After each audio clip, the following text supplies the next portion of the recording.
Okay, everyone, so this is a really deep, heartfelt story full of twists and turns, roller coasters, secrets, exposure, everything about Whitney Houston and Bobbi Kristina's mysterious deaths. I've been noticing that this is becoming sort of a hot topic right now. With this digging and uncovering and revealing and retracing steps and whatnot, it's pretty interesting information and it's kind of scary, to be honest. There is so much out there and it's really kind of hard to follow, so I've tried to piece everything together into a smooth flowing story so we can try to understand what really happened. Is there some foul play? You know, what were the circumstances? We all want to know what happened to Bobbi Kristina and Whitney Houston. I will be providing you with various clips from Bobby Brown's sister to Nick, who was the godbrother of Bobbi Kristina. That was a really weird relationship. He was godbrother or boyfriend or friend. It's kind of confusing. I will also be providing receipts from various medical professionals weighing in on this whole debacle. So it's pretty interesting. There's also interview from Pat Houston, who happens to be Whitney Houston's sister-in-law. She's married to Whitney Houston's brother. And it's a little bit of a controversy going on there as well. Let me just tell you this. This video is full of tea. It is full of tea with the receipts to prove it. And I want to get your guys' thoughts on this. Now, I know this will probably not be the only video that I will make outlining this because it's just way too much information to fit into one video. So I may do something like a series about this. I mean, this is really just uncovering, just lots of detail, lots of information that I never knew before. Maybe you may have known some of this information, but just really putting all the pieces together is formulating this crazy picture. So really, it's just kind of bringing to our attention that maybe the facts that we thought were facts were not facts about their deaths, and that there's more to the story than what we actually know and what was put out to the public. Peeling back all of these layers has been quite challenging. I also include a clip from Ray J of him being in the Celebrity Big Brother House UK, and he is actually talking about Whitney Houston's death and his involvement, and it's some juicy tea, y'all. Also, I wanted to mention the fact that Bobbi Kristina had an incident in the tub the day before her mother where she was found unconscious, and there's some more information about that is going to be revealed in this also, so stay tuned to that as well. Subscribe and be sure to hit that like bell to stay up to date on all of the juicy info. Mother and daughter winding up in the tub. What would Whitney say looking down on this now and seeing her daughter winding up in a bathtub like her? Drugs, bathtub. You knew her, I didn't know her. What would she say? Well, before I answer that question, let me tell you this. The night before Whitney drowned, Chrissy had did the same thing in the hotel. The whole hotel floor was soaked, and she had drank too much and ended up passing out in the tub, but she didn't drown. Oh, Chrissy had? Yeah. If Whitney, I don't know. Scary. Yeah, very scary. But I'm sorry. What was the question? I had to just say that. What was the question? No, that's interesting. She had gotten in the tub. Yeah. Turned the water on and passed out. The night before.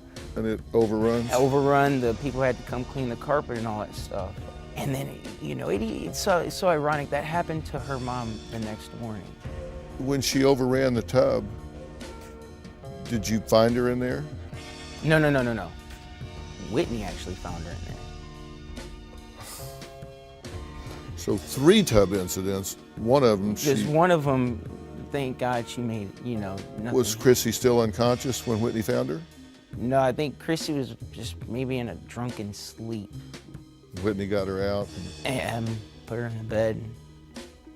Psychologically, this is so interesting to me because of the parallels. So the night before the morning that Whitney is found, Bobbi Kristina is in the tub, unconscious, passed out, drunken sleep, whatever, leaves the faucet on. The water overflows. Tub overflows, and she's passed out, doesn't even know it, floods the whole room. And Whitney comes in and finds her. Out into the hallway, everything, yeah. So that's a long time if it's all the way out in the hallway. Yes, it was a long time. I mean. So wonder she didn't drown. Yeah. Where were you? I was in my room. You weren't in Bobbi Kristina's room? I was in my room at the time. Did it scare Whitney? Yeah, a little bit, but she just laid down with her baby and just held her, and thank God that nothing happened. And the very next morning, she drowns in the bathtub. Yeah. And then now here, Bobbi Kristina does drown in the tub. Yep. I'm not a big fan of tubs anymore.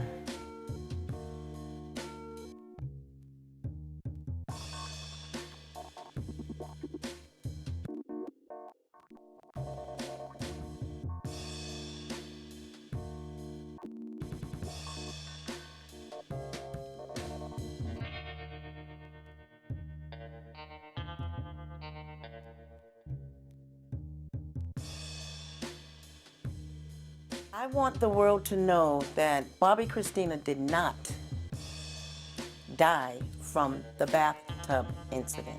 That's not what killed Bobbi Kristina. What killed Bobbi Kristina? Bobbi Kristina was starved to death.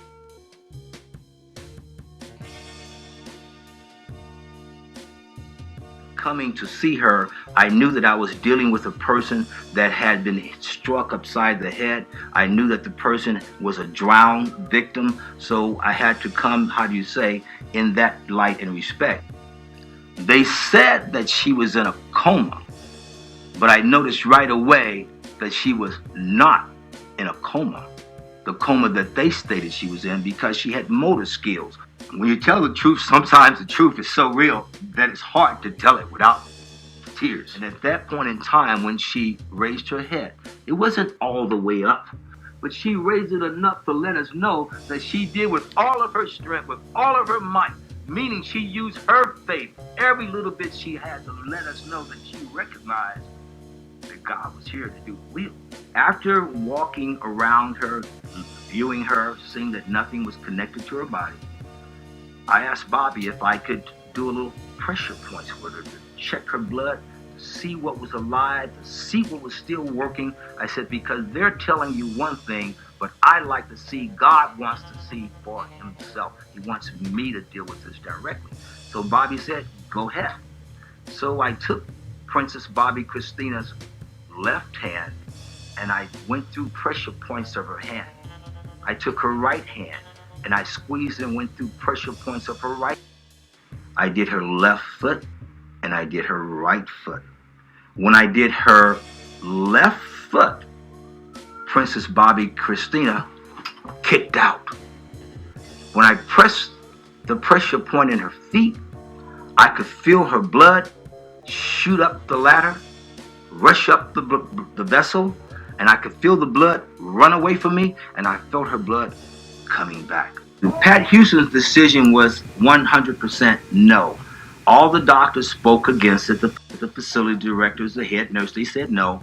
And Pat Houston said no. She said her reason for saying no, she said that Bobbi Kristina would not want to live being a paraplegic. She said that Bobbi Kristina would not want to live being bedridden. She said Bobbi Kristina would not want to live is she could not sing and dance and perform as she normally does. But the bottom line is it's a life. And we don't let a life go just because some one person don't, or whatever reason you feel that they should not stay here. One of the doctors stated that they were giving her morphine. The other doctor stated they were giving her food. And so I asked both doctors one at a time, which are you doing? Are you giving the morphine, or are you giving the food, or are you giving the both? And then I asked them the question, are you putting it in the same tube, in the same spot? How is this going in and out the body? So each doctor looked at each other, and one doctor just broke down and told the truth. He told Bobbi, no, we're not feeding her. And the other doctor said, we're just giving her drips of morphine periodically throughout the day. And so Bobbi said, you mean to tell me that you're not feeding my daughter? And the doctor says, that's correct. We're not feeding her. And when the doctor said that, Bobbi slammed his hands to the table and he screamed as loud as he could.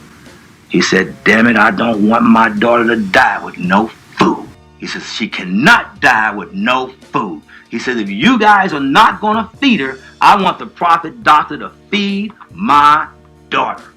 I call it a mercenary killing, because if you can do nothing for her, you would have let her pass like every other hospice care center and every other hospital does. You would just let her die if there's nothing you could do. So what was the purpose of keeping her on morphine for 2 months? It's a mercenary killing when you do this for a reason. Whatever the reason is, I cannot say. But there was a reason her life was put on hold this way, and there was a reason why they, made all of these points to make sure that no food went in her body.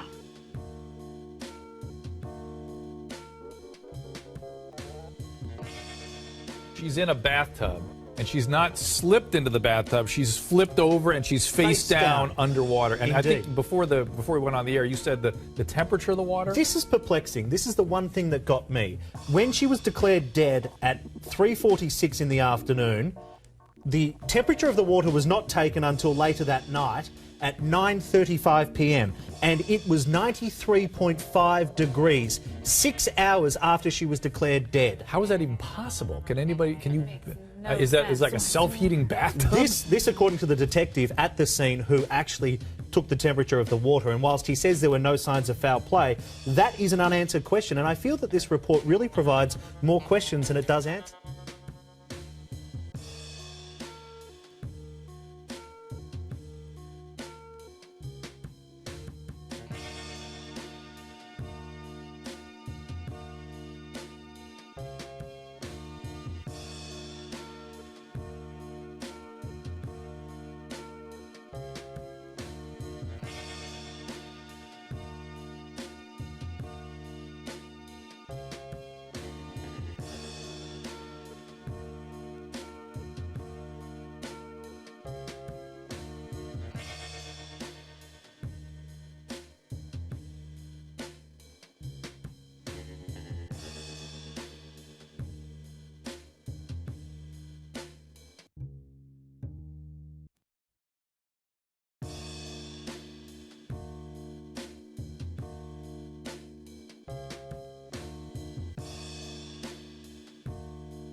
But I want you all to know that Whitney was beaten.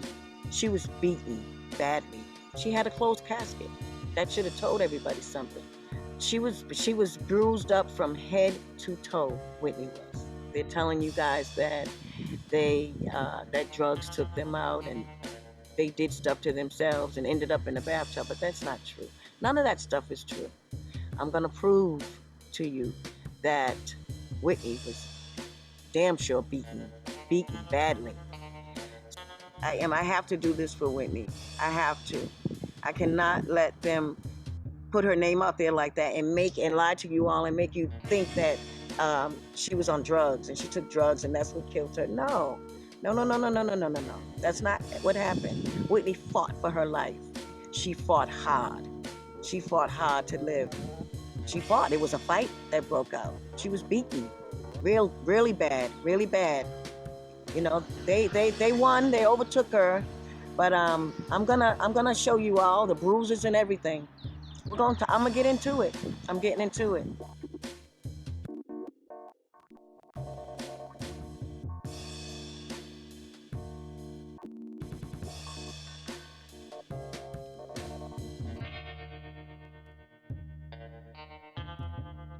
What happened? What was, I don't know. Well, there was a Grammy party, and Ray and I were at this party, and Whitney Houston was at the party, and there was a misunderstanding at the party. Right. This is on Thursday, and then she died on Saturday. And the media, they went through this big story about it, that I had a fight with her. Oh, okay. And it was all misconstrued and really whatever. Like, Whitney was going up. She was mad. She was pissed. She was pissed because she didn't understand my relationship with you. When I hugged you and we were like, hey, Ray, and you kept saying, Whit, she's family, she's family. She was like... She wasn't going for it. She was mad. Right, and that's why I think I was mostly devastated, because no one ever understood that, because you never spoke out. You never said... I didn't do one interview. I had so many people calling me. It was offering me millions of dollars to have an interview. I was like, I don't need the money. It's not good money. That's just not right. Like, karma in the long run is be bad. Can I ask you where you were when because she was by herself? I was like 5 minutes away. We were supposed to go to the Clive Davis party that night, and that just didn't happen.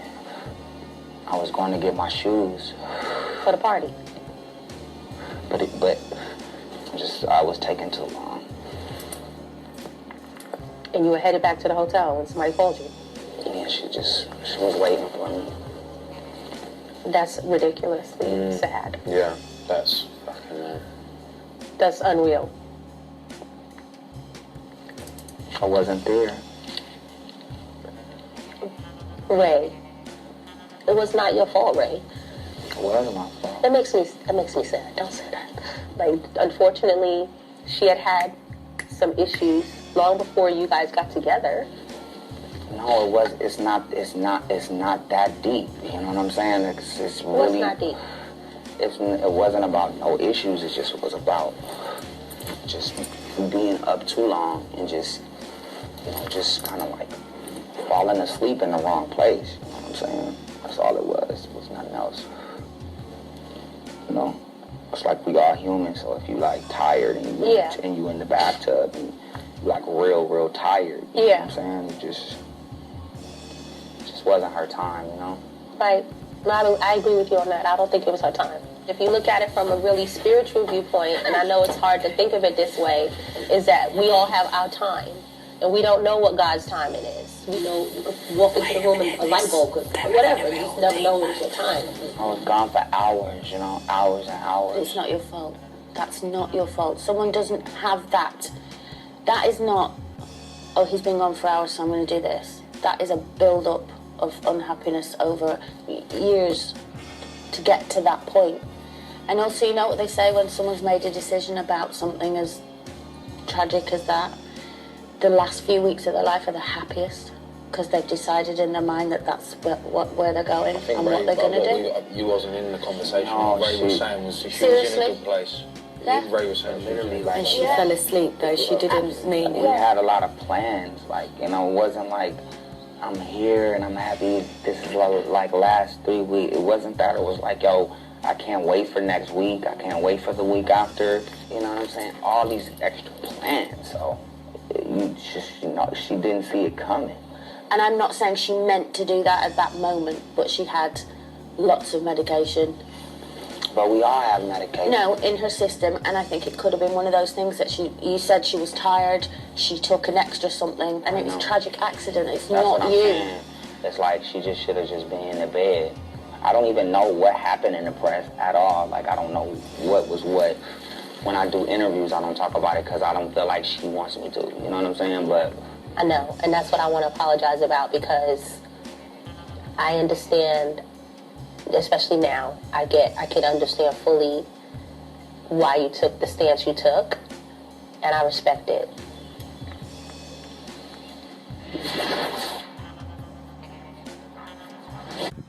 Well, I'm the only one that's gonna stand up in my family. Nobody else is gonna do it. They're not. I mean, I know people may want to, but a lot of people, everybody's not outspoken as I am. This is what I do. This is what I do. Do I think Ray J and do you all remember when Whitney passed? I can't wait to tell you all when she passed Brandy that note.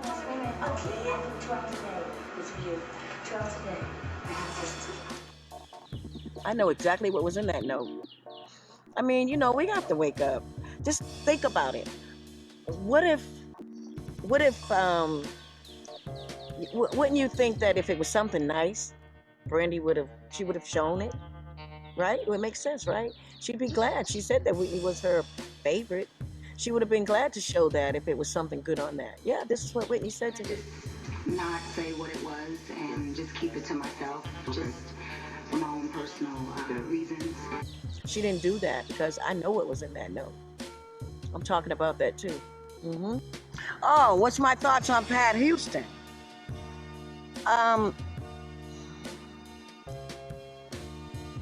There's a lot of stuff I want to tell you about Pat. There's a lot of things that she did to Whitney. She was never Whitney's manager. Never. She, first of all, she told the officers that she was Whitney's assistant when they first found Whitney.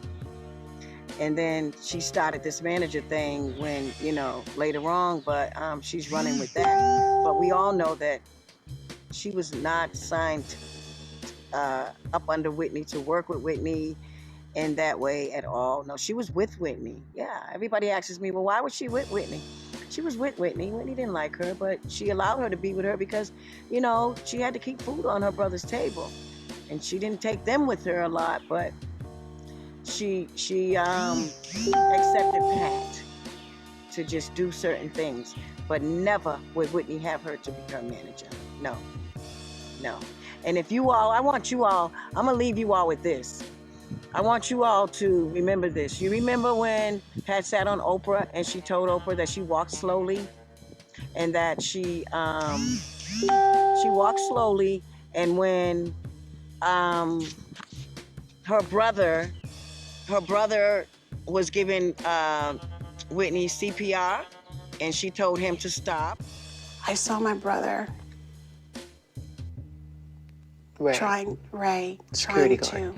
Security Ray, my brother trying to revive her to the point of exhaustion. And I called his name, I said, Ray. Paramedics was coming in at that point.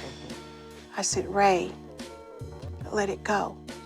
And then Ray J sat on Dr. Phil and said he gave Whitney CPR. So there's two stories. Pat is saying her brother did, and he did it so long that she told him to stop. Remember? And Ray J said,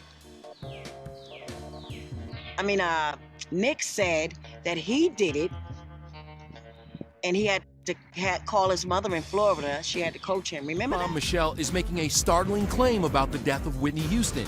She claims that her son Nick was there when the superstar died, adding that he tried to save her life by administering CPR.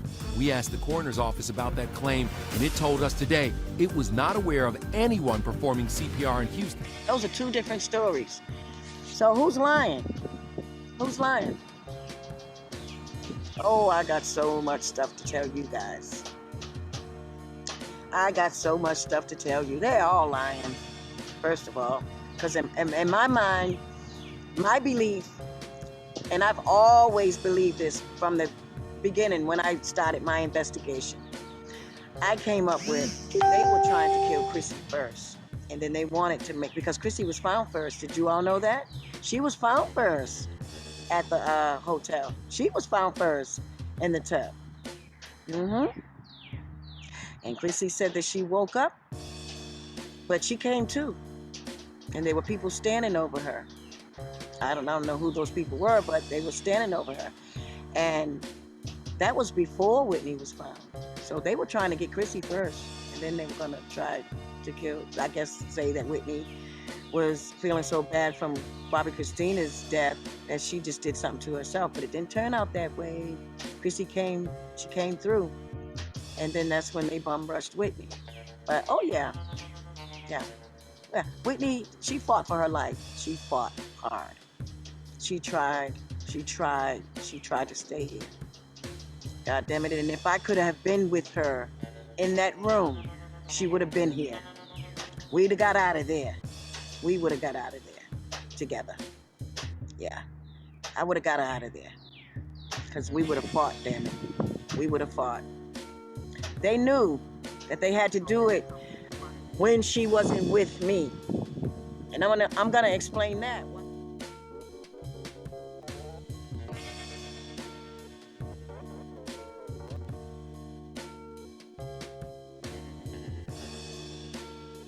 Thank you for watching. Be sure to subscribe and hit that notification bell. Catch you next time. Peace.